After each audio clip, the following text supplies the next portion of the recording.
Olá, terráqueos, eu sou a Ana e hoje a gente vai falar sobre os irmãos Karamazov. Para quem não conhece, esse livro aqui, escrito pelo Dostoiévski, vai contar a história dessa família dos Karamazov. E a gente vai acompanhar esse pai, que é o Fyodor. Ele tem 3 filhos, que é o Ivan, que é filho do primeiro casamento, o Dmitri e o Alyosha, o Alexei, que são filhos do segundo casamento. E ele é uma pessoa horrível. E a gente vai acompanhar esses 3 irmãos que são tão diferentes, essa relação deles com o pai. E também tem um quarto personagem, na verdade 3 filhos, e mais o pai, e um quinto personagem ali, que ao longo da trama a gente vai descobrir que também tem uma relação familiar entre esses 3 protagonistas. É um livro maravilhoso, incrível, e se você não leu, eu recomendo muito. E a partir de agora eu vou falar mais das minhas impressões durante a leitura com spoilers, então, caso você não goste, eu te vejo na próxima. E é isso, vamos falar sobre essa grande obra de arte maravilhosa. Deixando claro, se você é fã de Dostoiévski, esse é só o meu segundo contato com o autor. Meu primeiro contato foi com o Noites Brancas, que tá aqui, que eu amei de paixão, mas é bem diferente, né? E ali tratar o Crime e Castigo, que eu li alguns capítulos paralelo a esse, e depois a gente pode falar um pouquinho sobre isso, mas não terminei de ler ainda. E o que dizer? Primeiro de tudo, eu comecei a ler numa leitura coletiva do Christian, vou deixar o canal dele aí, mas o pessoal terminou e eu fiquei pra trás logo no início, e eles devem ter terminado, deve já ter mais de um mês. E foi o que me motivou a pegar esse aqui pra ler. Eu comprei na edição da Machin Claret, que não era de bolso, no ano passado. Só que eu acho muito feia aquela edição. Eu realmente não gostei dela. Eu comprei porque era a que estava disponível mais barata.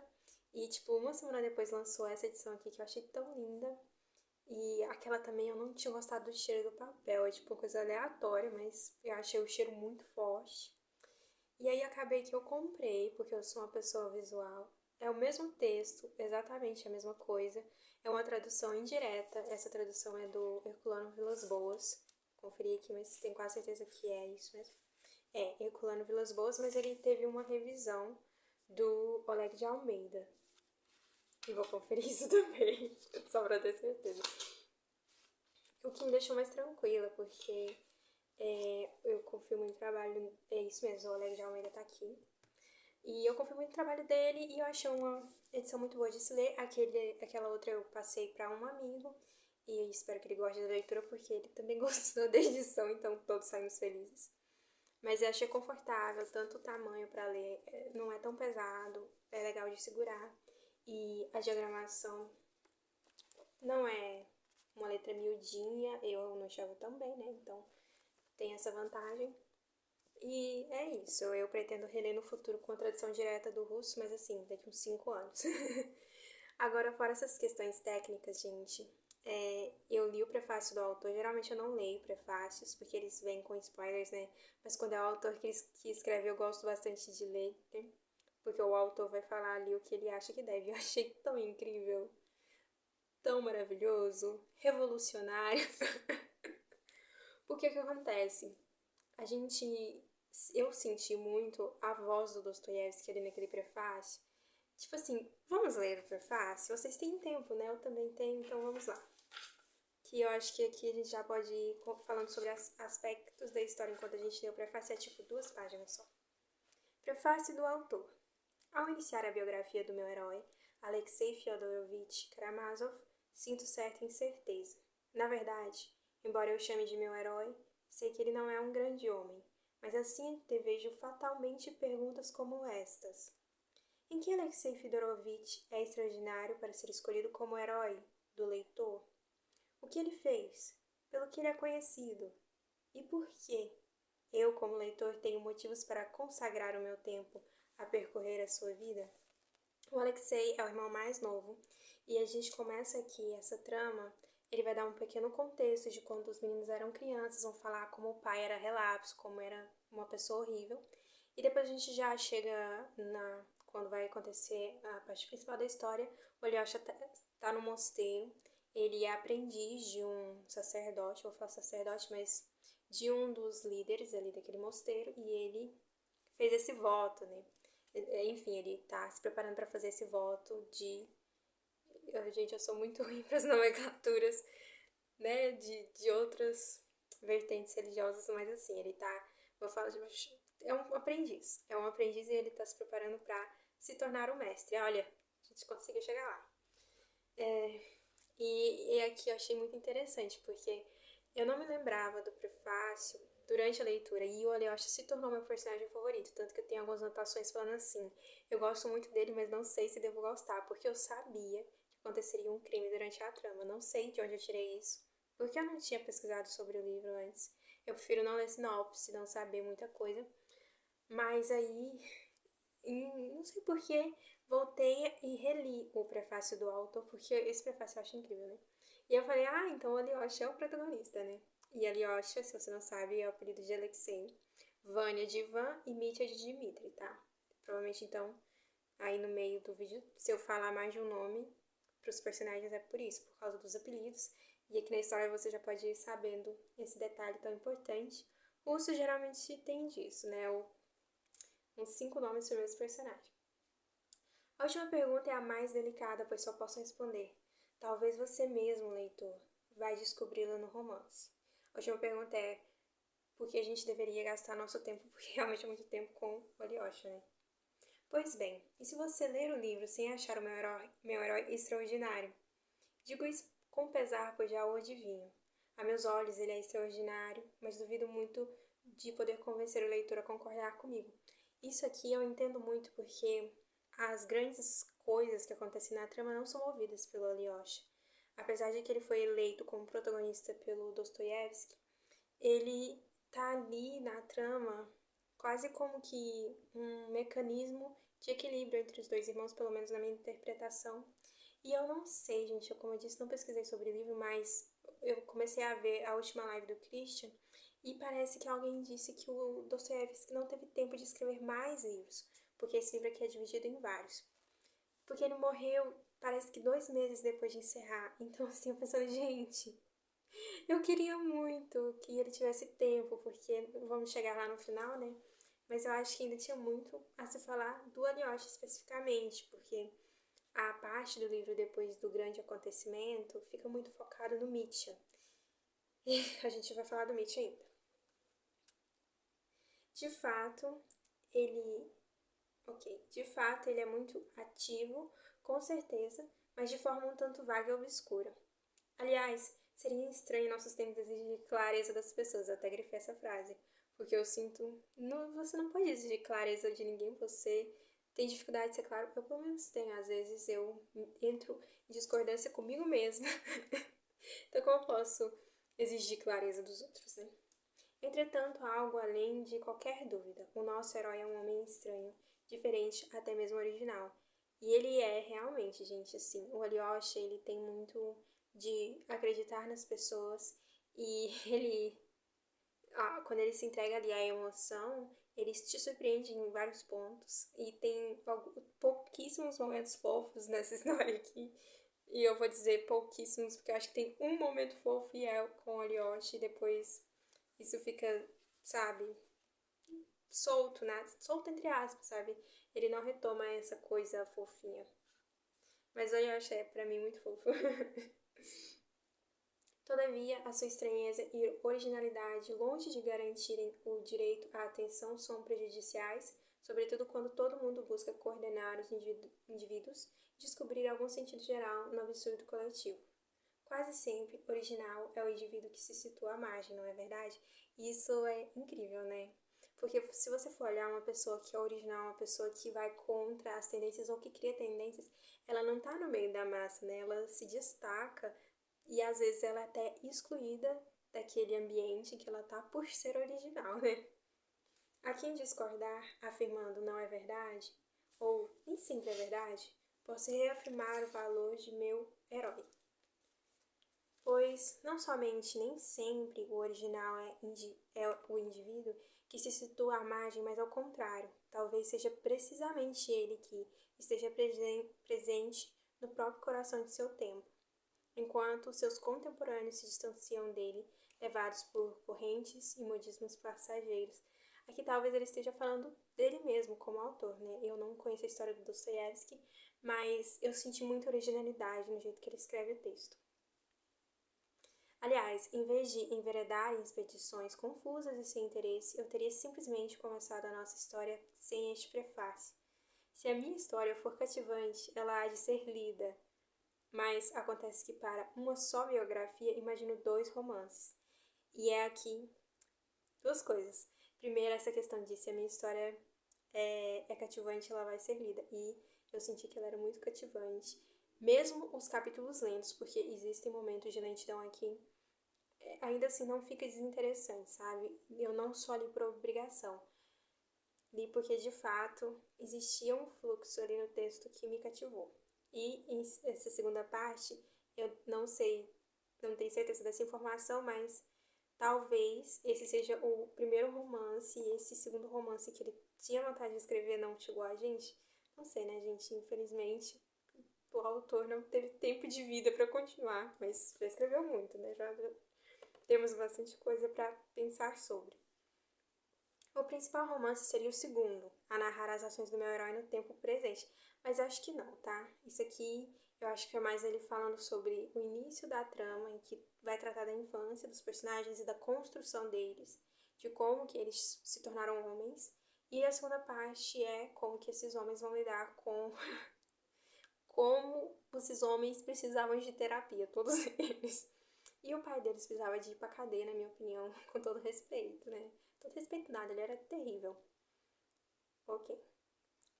O primeiro romance se passa há 13 anos, na verdade,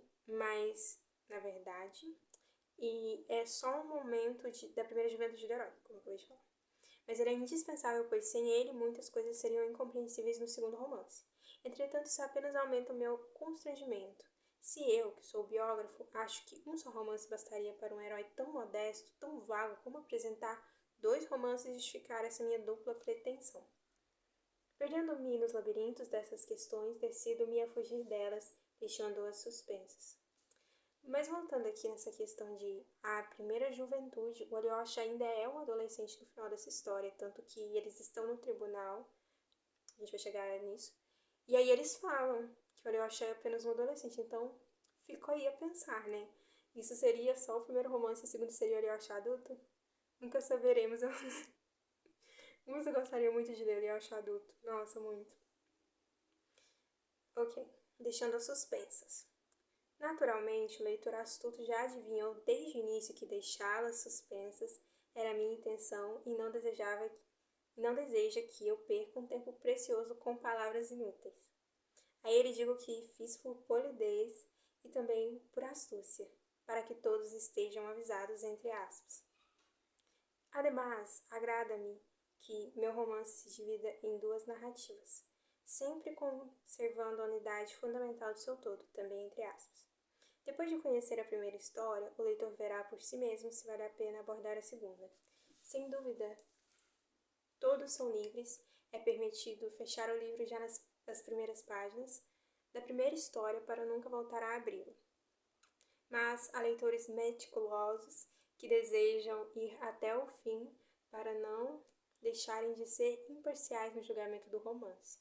Entre eles encontram-se, por exemplo, todos os críticos russos. Ante eles, sinto-me com o coração mais leve, apesar de sua consciência metódica. Dou-lhes um argumento dos mais fundados para abandonarem a história logo à primeira cena do romance. Eis o meu prefácio terminado. Concordo plenamente que ele é inútil, mas, já que está concluído, vamos deixá-lo. Agora vamos aos fatos. Eu amo que ele começa aos fatos, sabe por quê? O narrador que a gente encontra aqui é um narrador, observador, personagem, pelo menos eu acho.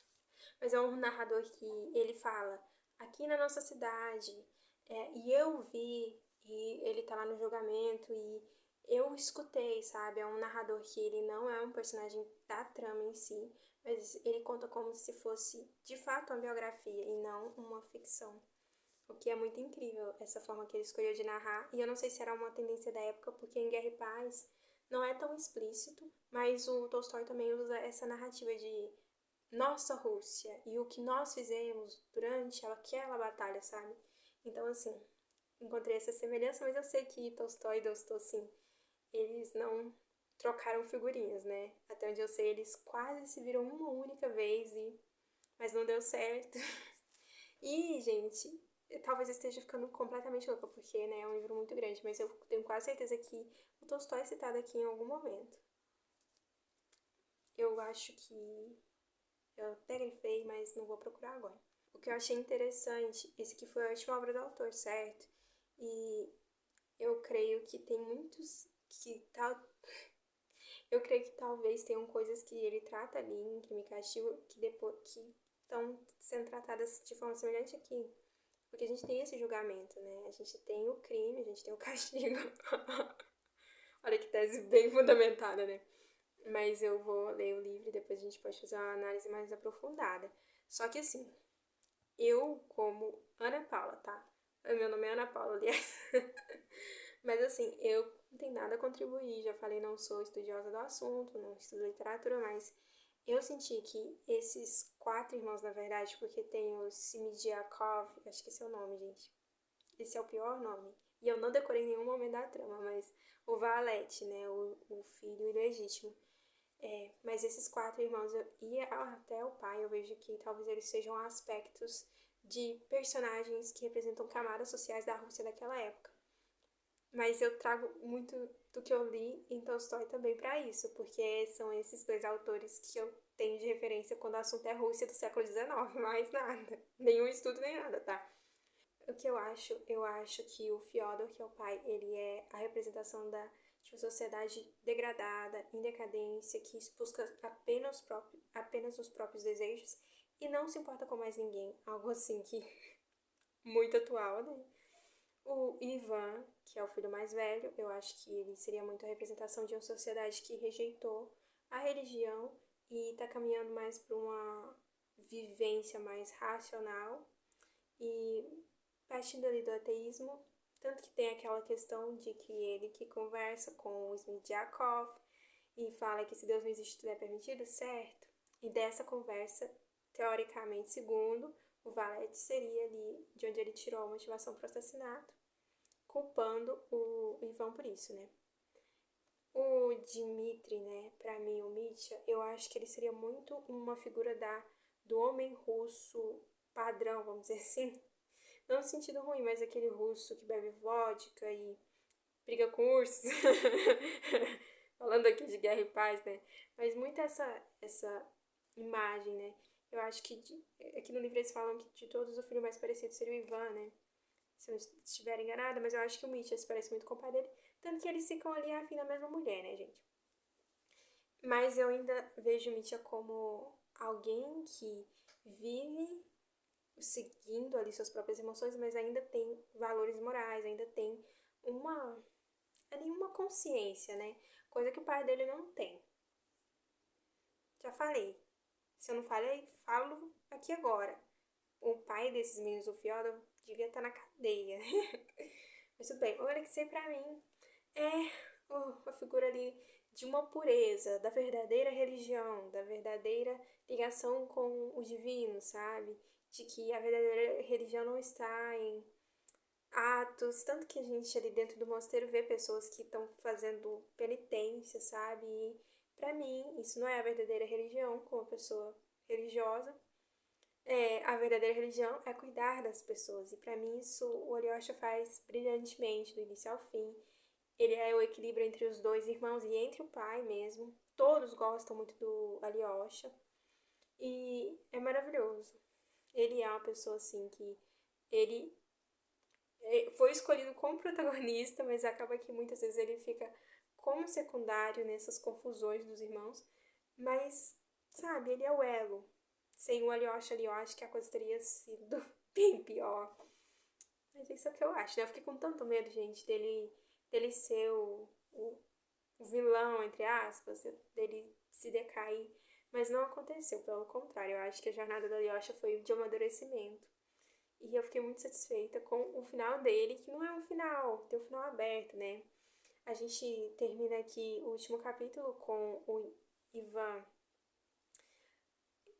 febril, delirando, eles acreditam que ele vai melhorar, mas assim, eles também acreditavam que o Mitya seria inocentado, ou se não inocentado, inocentado, pelo menos a pena seria mais branda e não aconteceu. Então, assim, talvez o Mitya morra, o Mitya não, gente, talvez o Ivan morra, aqui no final ele tá, enfim, desacordado, delirando e completamente entregue.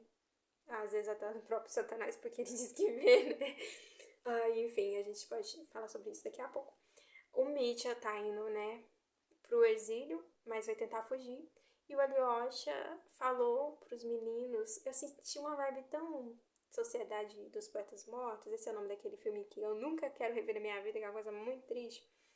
Mas eu senti muito essa vibe do tipo, ele como um modelo pros meninos e falando ali que ele vai embora, mas que vai voltar e não sei pra onde ele acha vai, né? A gente não fica sabendo o que que ele vai fazer. E eu fiquei pensando muito na Elisa, né? Que ele tinha prometido que ia casar com ela. Mas aí a última vez que a gente vê a Elisa de fato, ela tá mandando uma carta pro Ivan. E tipo, eu fiquei tipo assim, de onde surgiu isso, sabe? Nada a ver. E no fim ela é citada, cita que ela mandou flores, né, pro menininho. Mas é isso. E aí o Alyosha deixa esse discurso tão bonito de lembrem-se, né, dessa pureza, desse menino puro que morreu e de como que ele foi amado, sabe? Eu achei isso muito belo, essa escolha pro final. Mas eu não sei se foi proposital, né? Porque se o autor morreu 2 meses depois, quem me garante que era esse o final, né? Que ele tinha planejado. Gente, assim, eu ainda não tô processando essa informação. E eu sempre venho aqui pra gravar, sempre assim, é a segunda vez, né? Eu fiz isso com o Guerra e Paz, tô fazendo agora com os Karamazov, mas é porque eu quero falar do que eu tô sentindo quando eu terminei a leitura. Mas, se vocês quiserem vídeos sobre a informação mesmo, sobre o livro, sobre o autor, eu posso fazer. Porque eu faço uma pesquisa de verdade, né? Porque isso aqui é só as minhas impressões, né? Mas tem gente muito melhor aí, gente, falando sobre, né, as partes, vamos dizer assim, de pesquisa, né? Do que eu, com certeza. Até as minhas impressões aqui, eu tenho consciência de que eu tô gravando mais pra Ana do Futuro do que pra qualquer um, né? Então, assim, pra não me esquecer desse sentimento, porque eu terminei faz pouquíssimas horas essa leitura. E aí a gente chega ao Smidyakov. Eu tô muito incomodada de não lembrar o nome dele de verdade, mas eu não consegui decorar em nenhum momento da leitura. Eu sempre tinha que ficar voltando pra. Eu sabia quem era, mas não lembrava o nome dele. Mas eu acho que ele é muito a representação da vingança, sabe? Na live do Christian, a galera tava falando que o Mitya seria a emoção, o Ivan seria a razão, o Alyosha a fé, e aí o Christian perguntou, então, o que seria, né, o Valete, o filho ilegítimo? Aí alguém falou que ele seria loucura.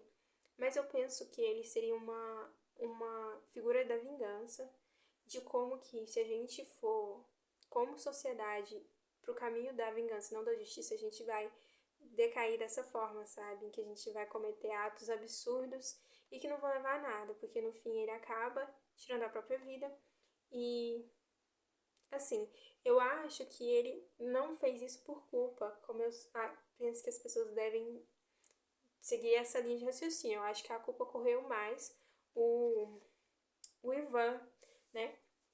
Mas o Valete, eu acho que ele tinha uma ideia muito clara de como as coisas aconteceriam se ele cometesse aquele assassinato. Foi algo premeditadíssimo. E eu achei o julgamento, gente, é uma coisa assim, é longo e é demorado pra você ler, mas não vira uma digressão como Guerra e Paz tem bastante digressão. E eu tô falando tanto assim, comparando porque foi o que eu li antes desse daqui, né? Mas assim, no julgamento, a forma como eles descrevem a conduta do Mitya é exatamente a conduta do irmão ilegítimo. Ai, e essa palavra é tão horrível porque, tipo assim, todo esse livro, na verdade, tirando essa coisa de que eu acho que os irmãos eram representações de camadas da sociedade da Rússia, eu acho que mais do que isso, é muito uma prova de que o meio também forma a gente. Eu acho que a gente tem tendência pra sempre fazer besteira, se a gente não se policiar. Eu acho que o ser humano tem muito disso, infelizmente, mas que é possível uma redenção, enfim, tá? Para outro momento. Mas como que esse pai relapso e terrível, criminoso, simplesmente deixou que os meninos crescessem à própria sorte. Se ele fosse um pai presente, nada disso teria acontecido.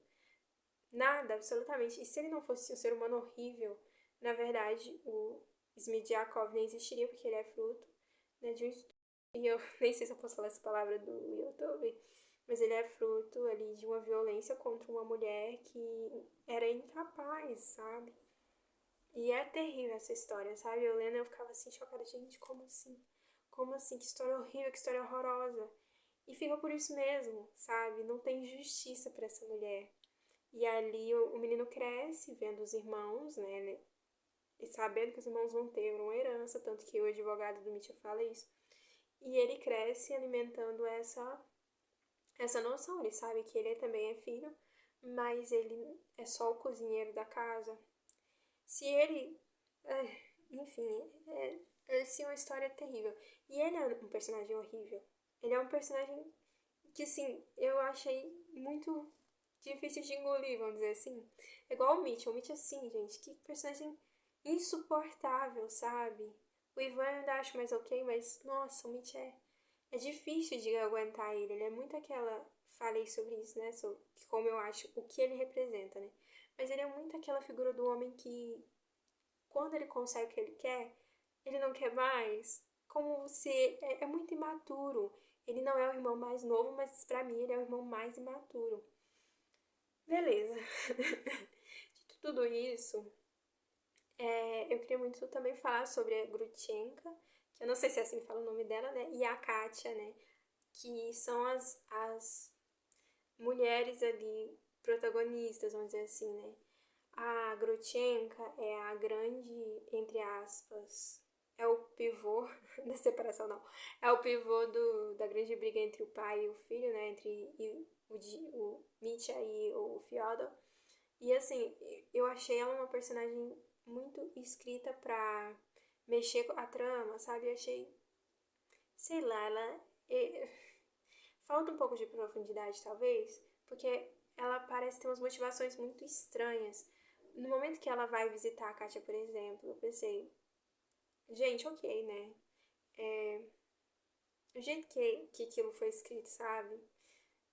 Uma mulher terrível e manipuladora. E aí ela falando que só tava brincando com o velho. Ela fala isso várias e várias vezes. E pra mim ela também só tava brincando com o Mitch. Ela se divertia em ser um objeto de disputa. E pra mim isso é muita coisa que um cara escreveria, sabe? Não que mulheres não sintam isso, não façam isso, mas, sabe? Pra mim foi uma personagem assim, muito difícil de gostar mesmo. Muito por isso, porque acho que faltou um olhar feminino. E acho que talvez seja a grande vantagem do Tolstói, que o olhar feminino que ele tinha era da esposa dele, né? E eu nem sei se o Dostoiévski tinha isso com alguém na vida dele. Mas enfim, a Kátia, eu já acho. E depois a Grutchenka, né? Ela decide ficar com o Misha quando ela é rejeitada pelo primeiríssimo, né? O cara lá que foi enfim, o cara. O primeiríssimo. Primeiríssimo, é isso que eles falam. Diz que eles chamam. Mas o cara que levou ela pra aquela cidade, enfim. Mas quando ali ela decide ficar com o Mitch já é muito tarde enfim. Eu achei que no final ela fala que só vai perdoar a Kátia se ela libertar o Mitch. E eu pensei, gente, pra que a Kátia tá pedindo perdão? O que ela fez, né?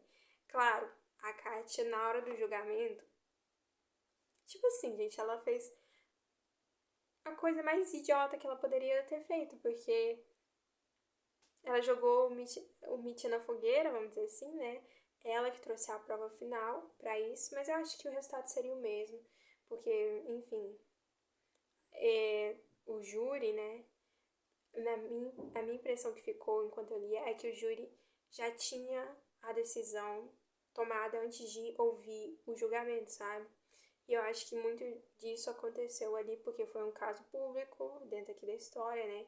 E eu acho interessante, mas escolheram pessoas da região, pelo que eu entendi, pra estarem no júri. Eu não sei se é assim que funciona hoje em dia, mas é estranho, sabe? Você trazer pessoas conhecidas pra julgarem a história. Eu acho estranho. O ideal seria alguém imparcial, né? Na minha opinião. Mas beleza, a Kátia, eu acho que ela é uma personagem assim que é muito amargurada.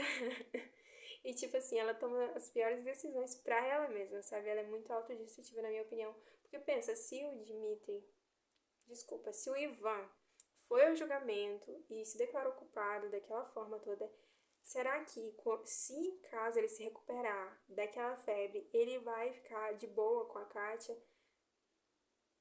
Depois dela ter feito aquilo, sabe? Ter entregado a prova final? Não sei. Não sei, gente. Nunca saberemos, né? Mas enfim, eu achei que essas duas mulheres foram muito usadas pra andar com a trama e o Mitch, o jeito que ele trata elas, terrível de toda forma. Ele é um babaca, um boy lixo. 100% boy lixo. E não dá pra passar um pano, entendeu? Mas assim, eu gostei de como terminou a história delas, mais ou menos, porque a Grutinka vai acompanhar o Mitch, ela decidiu, beleza. A Kátia tá ali cuidando do Ivan e não tá nem aí porque a sociedade tá falando dela, que ela já entregou tudo. Mas no final ela ainda conserva um orgulho e ela pede perdão lá pra Grutchenka. E eu pensando, né, gente. Aí a Grutchenka fala que quem tá pedindo perdão não é o coração dela, mas a boca orgulhosa dela. E não entendi, né? Porque ela foi traída e desmoralizada e foi lá e se expôs totalmente em frente ao público. É estranhíssima a relação dela com Misha. De verdade, estranhíssima. E as más línguas, né? É tipo assim, as pessoas vão falar dela por causa disso é terrível. Mas assim, o que eu gostaria de ler é um final feliz? Talvez eu queria que o Misha fugisse com a Glutinka, porque sinceramente me dói pensar que uma pessoa vai ficar 20 anos pagando por um crime que ela não cometeu. E eu não. Eu, é, algumas pessoas lá na live do Cris estavam falando que estava muito óbvio quem era o assassino. Eu fiquei na dúvida, gente. Eu fiquei pensando, gente, quem é, né? Será? Eu tinha hora que eu tinha certeza que tinha sido o Misha, tinha hora que não. Mas enfim, eu gostaria que ele conseguisse fugir e o plano dele funcionasse. Gostaria que o Ivan se recuperasse, ficasse com a Kátia, porque eles estão se gostando, gente. Tem já 1000 páginas aqui que eles estão se gostando, então eu queria, sim, que eles tivessem esse final feliz e o Alyosha queria acompanhado mais, sabe? Ver o que queria fazer com essa vida fora do monastério, né? Como o mestre lá ordenou pra ele. E ficou essa coisa, né? Em aberto, a Lisa, ele nem voltou lá falar com ela. E eu acho que ele gosta dela de verdade, sabe? Como assim ele foi descrevendo ali. Mas eu nem sei, porque ela tinha uma doença, né? Então, assim, muito em aberto. E é isso, eu acho que eu tinha pra falar. No mais, é um livro extraordinário. Tem aquela história paralela ali do menino, né? Que acaba morrendo, que assim, gente. A melhor parte é quando eu tava lendo, quando começou essa história dos meninos, eu pensei, gente, por que ele tá falando desses meninos que não tem nada a ver com a história? E acabou sendo, pra mim, a melhor parte. É lindamente escrito, sabe? E quando o. Eu esqueci o nome, alguma coisa com K. Mas quando o menino mais popular vai e leva o cachorrinho pro menininho doente, gente, assim, sabe? É lindo, lindo, lindo. E eu amei que foi assim que a história terminou, foi fechando esse arco, apesar de ter sido fechado de uma forma tão triste, sabe? Mas fazer o quê, né? É muito vida real isso aqui, né? Se for parar pra pensar. Não existem finais felizes na vida real, nesse sentido, né? A vida continua e a gente lida com lutos e perdas e injustiças, né? E a gente continua. E eu gostei de basicamente tudo. Não acho que. Porque às vezes eu falo, né, que se eu editasse Os Miseráveis eu ia cortar boa parte. Desculpa, gente, eu sei que é importante e é bonito, com certeza, né? É só brincadeira. Mas aqui eu não tiraria nada, não. Achei muito bom mesmo. E, gente, o discurso ali do advogado, quando ele começa a fazer referências bíblicas, sabe? Muito interessante, muito maravilhoso. E traz uma reflexão que depois o promotor fala que você pode torcer ali a Bíblia para justificar o que você quiser, né? Até o parricídio. Mas isso não é o caso.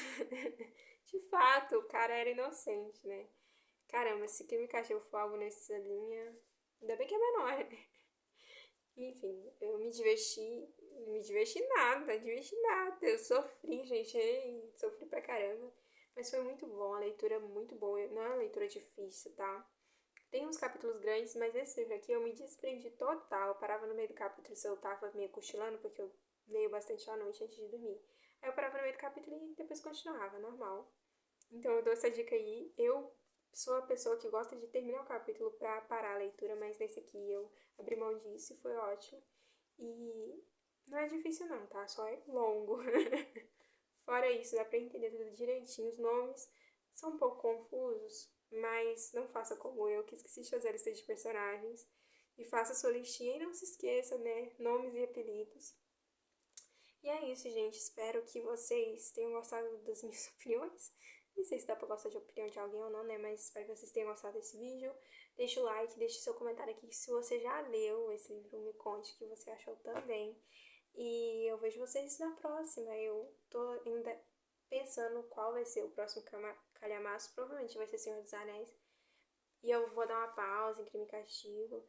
E tem ali também Os Miseráveis. Vou ler com a Thaís, do pronome interrogativo. Mas aqui eu tenho o Conde de Monte Cristo, que eu também já tinha começado. Mas eu vou parar tudo isso, que eu tô achando que tá ficando muita coisa semelhante, muito próximo, sabe? Ali, uma mesma época, que vai se misturando na minha cabeça. Daqui a pouco eu tô chamando a Alyosha de Andrei, sabe? E tô chorando pelos dois ao mesmo tempo. Andrei de Guerra e Paz. E André, né? Andrei é da versão em inglês, eu acho. Mas eu acho que eu vou ler Senhor dos Anéis pra dar essa aliviada, sabe? Essa diferenciada na minha cabeça. Mas vocês vão ficar sabendo aí, se eu não falar por aqui no YouTube. Tem sempre o meu Scoop que fica na descrição e você pode me seguir nas redes sociais. Eu sou a Vida e Poema em todas. E é isso. Até a próxima.